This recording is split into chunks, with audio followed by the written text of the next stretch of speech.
بسم اللہ الرحمن الرحیم۔ نماز کے بعد کی دعا اور تسبیح۔ جب نماز سے فارغ ہو تو پہلے 3 مرتبہ استغفر اللہ کہے، پھر یہ دعا پڑھے: اللہم انت السلام و منک السلام تبارکت یا ذا الجلال والاکرام۔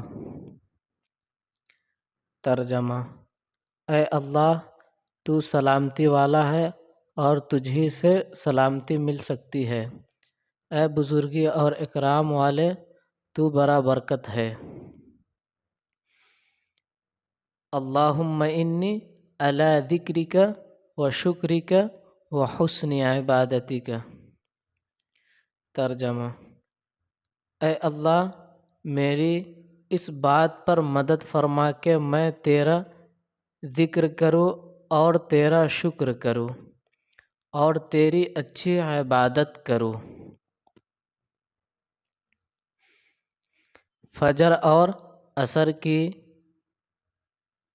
فرض نماز کے بعد فوراً اور ظہر، مغرب اور عشاء میں سنت و نوافل کے بعد 33 مرتبہ سبحان اللہ، 33 مرتبہ الحمدللہ اور 34 مرتبہ اللہ اکبر پڑھے۔